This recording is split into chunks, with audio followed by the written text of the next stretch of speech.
একাদশী লেগে যাচ্ছে। কি একাদশী? ভীম একাদশী।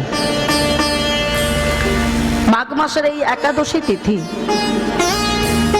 আমরা সব একাদশী যদি পালন করি, কটা একাদশী হবে? বছরে হলো আমাদের 24টা একাদশী। তবে যে বছরে মল মাস পড়ে, 3 বছর অন্তর তো মল মাস পড়ে পারে, তাহলে 3 বছর অন্তর যখন মল মাস পড়বে তখন একাদশী কিন্তু আবার একটু বেড়ে যাবে। তাহলে আমাদের একাদশী হলো 24টা। তাহলে এই যে আমরা পালন করছি বাবা ভীম একাদশী, তবে অনেকের মনে কিন্তু এইটা নিয়ে একটু সন্দেহ আছে বাবা। আমরা অনেকেই ভাবে এই ভীম একাদশী মানে মনে হয় পঞ্চ পাণ্ডবের যে ভীম, সেই মনে হয় এই একাদশীটা করেছে। ভুল বাবা। পঞ্চ পাণ্ডবের যে ভীম যে একাদশীটা করেছিল সেটাকে বলা হয় পাণ্ডবা নির্জলা একাদশী। হ্যাঁ, একাদশী করেছিল ভীম, তবে সেটা হলো পাণ্ডবা নির্জলা একাদশী। কিন্তু এই যে একাদশী যেটাকে আমরা বলি ভৈমী একাদশী বা জয়া একাদশী, একাদশীর আগের দিন যারা আমিষ আহার করেন অতি অবশ্যই নিরামিষ আহার করতে হয়। সেদিন উপবাস থেকে যদি নাও পারে ফল জল সেবা করে পরের দিন আবার আমাদের নিরামিষ আহার গ্রহণ করতে হয়। তবে এই যে আমরা একাদশী পালন করি, সবাই দেখবেন আমরা 24টা একাদশী করতে পারি না, অনেকেই পারে না। কর্মসূত্রে হয়তো অনেকে ব্যস্ত, পেরে ওঠে না। কিন্তু ক্ষণার বচনে বলছে অন্তত সংক্ষেপে তো করা যায়। সংক্ষেপটা কেমন? বলে যতটুকু সনাতন ধর্মে যতটুকু আমরা ভগবানের জন্য লাগতে পারি আর কি। ক্ষণার বচনে বলেছে না, শয়ন উত্থান পাশ মোড়া তার মধ্যে ভীমে ছোড়া, পাগলার 14 পাগলির 8 এই নিয়ে কাল কাট। এই 2 ছেলের জন্মদিন এই যেন না হয় ভিন, এসব কিছুই যদি না পারিস তাহলে ভগার খালি গিয়ে ডুবে মরিস। কথাটা তার মানে কি বোঝালো? বলে আমি 24টা একাদশী নাই পারি, অন্তত 4টা একাদশী তো আছে। শয়ন উত্থান পাশ মোড়া তার মধ্যে ভীমে ছোড়া, মানে শয়ন একাদশী, উত্থান একাদশী, পার্শ্ব একাদশী, ভীম একাদশী। এই যে ভীম একাদশী, এই 4টে একাদশী আমাদেরকে পালন অবশ্যই করতে হবে। এবার যদি বলি আমরা তাও পারবো না, তাহলে কি আছে? বলে তাহলে পাগলার 14 পাগলির 8 এই নিয়ে কাল কাট। পাগলাটাকে, যিনি আমাদের মতো সংসারের পাগল নয়, যিনি হলো শ্রী হরির নামে পাগল, সেই পাগলার 14 মানে সামনেই আসছে আমার মায়েরা যার মাথায় জল ঢালেন আর কি, আমার ভোলানাথের শিব চতুর্দশী ব্রত কেন করতে হবে? কারণ তিনি হলেন পরম বৈষ্ণব বাবা। বৈষ্ণবের কৃপা না হলে কখনো গোবিন্দের কৃপা হবে না। আমরা চপাল গোপাল লীলাই দেখেছি বাবা।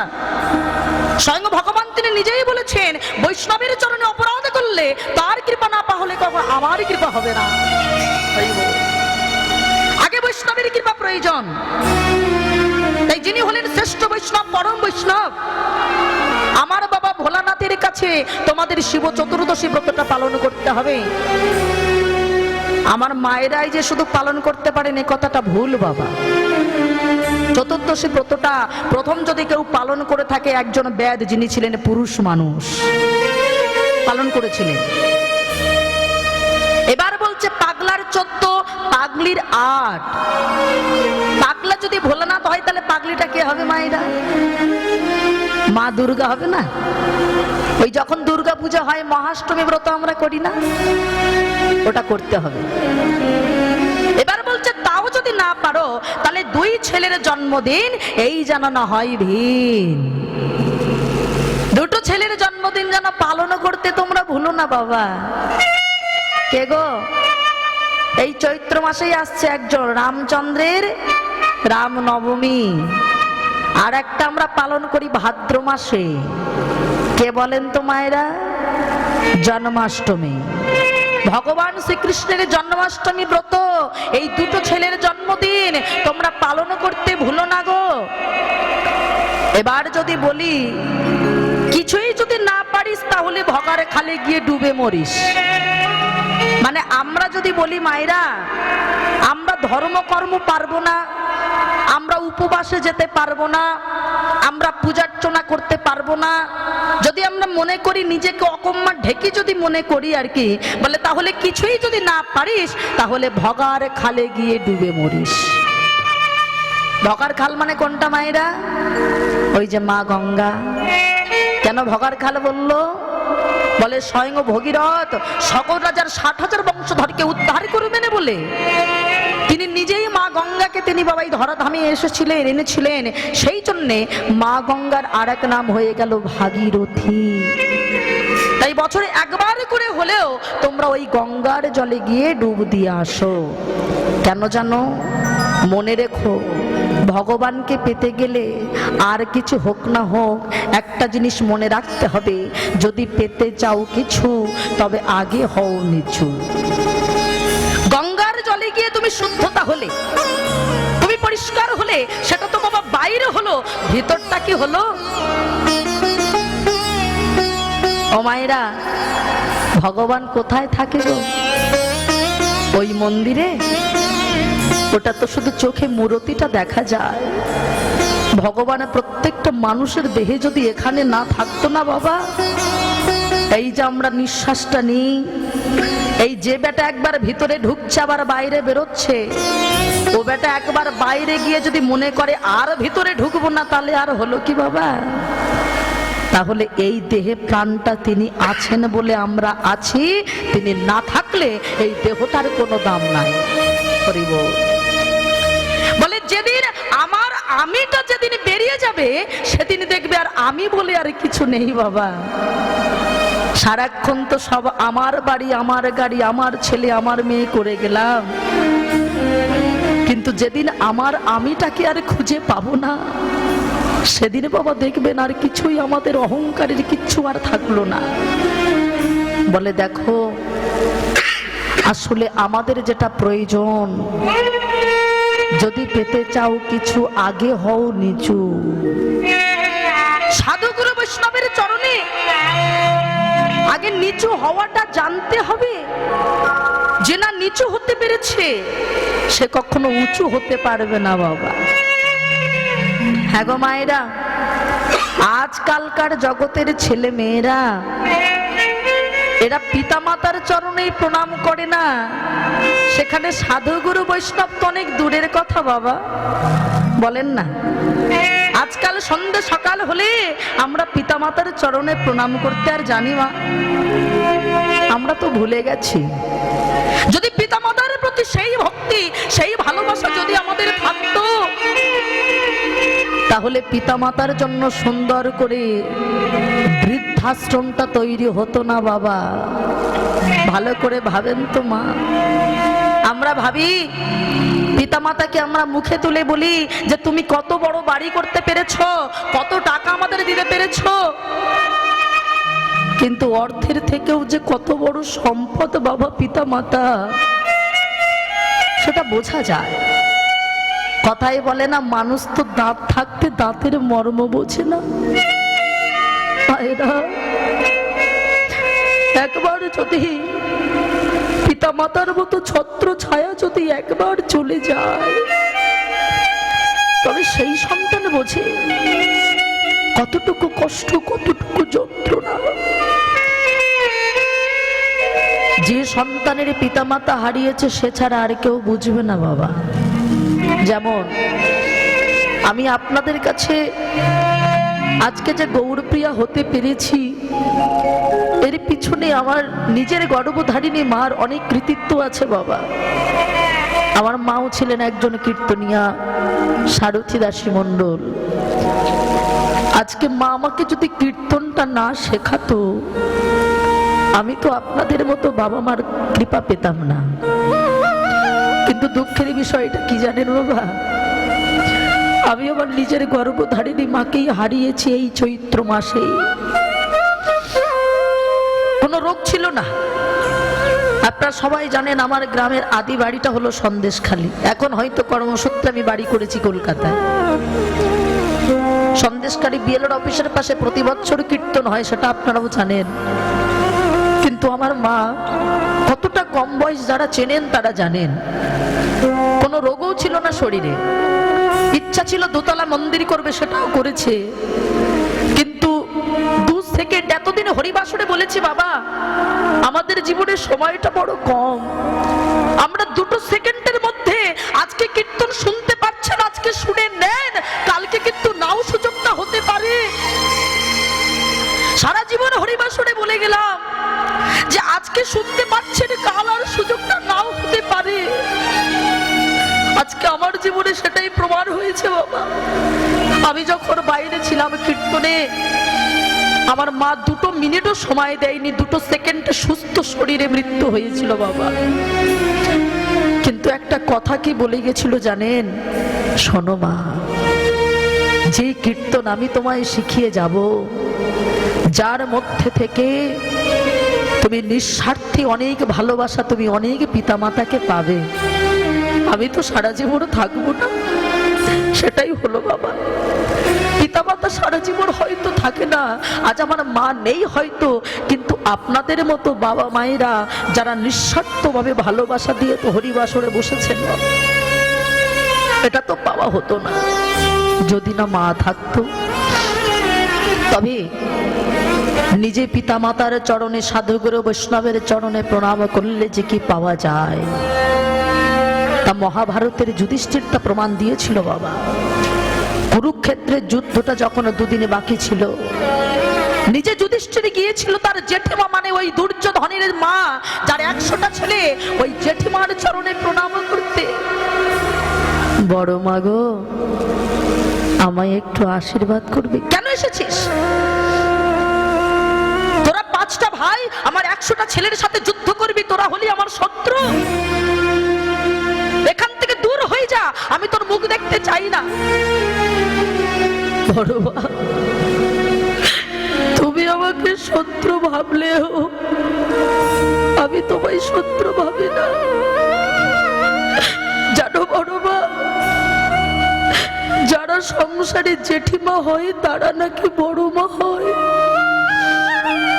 জানো বড় মা, আমি এখন আমার নিজের মাকেও প্রণাম করিনি।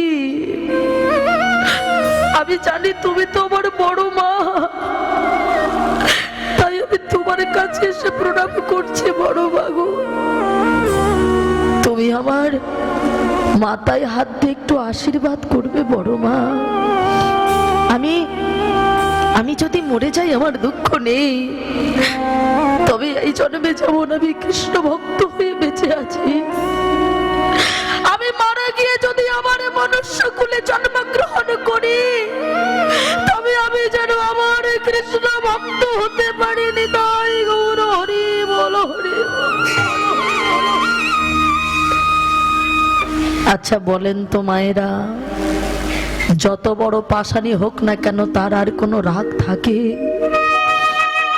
কারোর পায়ে হাত দিয়ে যদি কোনো সন্তান মা বলে একবার ডাকে, গান্ধারী আমার বুকের ভিতরে জড়িয়ে ধরেছে। যুধিষ্ঠির, ও বাবা, আমি তোকে শত্রু বলে তাড়িয়ে দিচ্ছি, আর তুই আমার পায়ে ধরে মৃত্যু ভিক্ষা চাইলে? তুই না আমাকে বড় মা বলেছিস? আমি তোর বড় মা হয়ে আশীর্বাদ করছি বাবা, এই যুদ্ধে তোর মৃত্যু হবে না। এই যুদ্ধের পরিণতি কি হবে জানিস? ধর্মপক্ষের হবে জয়, অধর্মের হবে নিশ্চিত পরাজয়। হরি বল। ধর্মের হবে জয়, অধর্মের হবে পরাজয়। গান্ধারী খুব ভালো করে জানতো, যার 100টা ছেলে ধর্মের হয়ে লড়াই করছে, যার 100টা ছেলে অধর্মের হয়ে লড়াই করছে, ধর্মের হয়ে লড়াই করছে 5 পাণ্ডব, তা সত্ত্বেও মুখ থেকে আশীর্বাদটা বার হয়ে গেল, ধর্মের হবে জয়, অধর্মের হবে পরাজয়। কেন বাবা?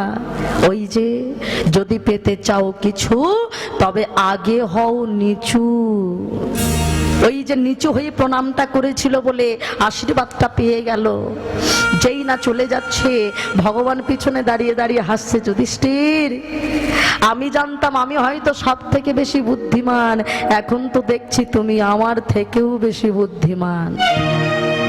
আরে বাবা, সবাই তো পরীক্ষা দিয়ে পাস করে, তুমি কিছুটা পরীক্ষা দিলে না, অথচ তোমার পাস হয়ে গেছে। এখনো যুদ্ধ হয়নি, যুদ্ধের ফলাফল ঘোষণা হয়েছে, ধর্মের হবে জয়, অধর্মের হবে পরাজয়। ঠিক তেমন এই হরিবাসরে যে আজ আমরা এসেছি বাবা, আমাদের সমস্ত জ্বালা যন্ত্রণা থেকে নির্বাপিত হওয়ার জন্য। আমাদের কত জ্বালা আছে না বাবা সংসারে, এখানে কোনো ব্যক্তি নেই যারা বলতে পারবেন না যে সংসারে কোনোদিন আমরা কাঁদিনি। আমরা সবাই দুঃখ পেয়েছি, সবাই কেঁদেছি, কিন্তু হরিবাসরে আসার সাথে সাথে সমস্ত জ্বালা যেন আমাদের দূরীভূত হয়ে যায়। কেন? আমরা যখনই একবার হরিবাসরে বসে এই নয়ন জল দিয়ে যখনই প্রেমের মালাটা, হরিনামের মালাটা যখনই গলায় পড়েছি বাবা, পড়লে কি হয় জানো? দূরে যাবে ত্রিতাব জ্বালা তোমরা পার নামের মালা। দূরে যাবে ত্রিতাব জ্বালা তোমরা পার নামের মালা। কি হবে বাবা? বলে সোনার চেনে পড়লে তো ডাকাতের ভয় বাড়ে বাবা, কিন্তু নামের মালা যদি পরা যায় হরিবাসরে আমাদের জ্বালা দূর হয়। দূরে যাবি ত্রিতাব জ্বালা তোমরা পার নামের মালা। দূরে যাবে ত্রিতাব জ্বালা তোমরা পার নামের মালা। ও মায়েরা, এই মালা পেতে গেলে আমি দিতে পারবো না, আপনারা কি করবেন? সবাই দুটি বাহু তুলে আমি যে সুরে গাইব, অন্তত আমাকে শোনানোর জন্য নয়, আমার গোবিন্দকে আজকের দিন এমন আর হয় বা না হয় বাবা, তাকে শোনানোর জন্য হাতে তালি দিয়ে একটু জোরে জোরে গাইবো। কেমন বাবা? সবাই একটু হাত তুলে, ও মায়েরা সবাই মিলে এবার আমার সাথে, আমার পরে আপনারা জোরে জোরে গাইবেন, কেমন যেন শোনা যায় একটু। হ্যাঁ, হরে কৃষ্ণ হরে কৃষ্ণ কৃষ্ণ কৃষ্ণ হরে হরে হরে রাম রাম রাম হরে হরে। বলুন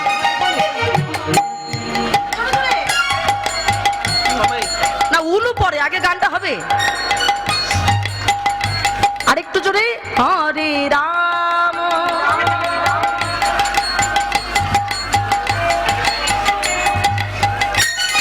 তবে আমার মায়েরা কিন্তু একটু ভালোই গাইছিল বাবা। আচ্ছা, আমাদের মায়েরাই কি একমাত্র ভয় আছে বাবা? আমাদের জ্বালার ভয় নাই? হ্যাঁ, সবাই মিলে হরিবাসরে সকালবেলা যখন এসে বসেছি, সকাল থেকে নামটা শুরু হোক। কেমন? একটু তালে তালে সবাই আমার পরে সুরে সুরে গাইবেন, কেমন? যে সুরে আমি গাইছি, হাত তুলে। হরে কৃষ্ণ হরে কৃষ্ণ কৃষ্ণ কৃষ্ণ হরে হরে হরে রাম হরে রাম রাম রাম হরে হরে। বলুন,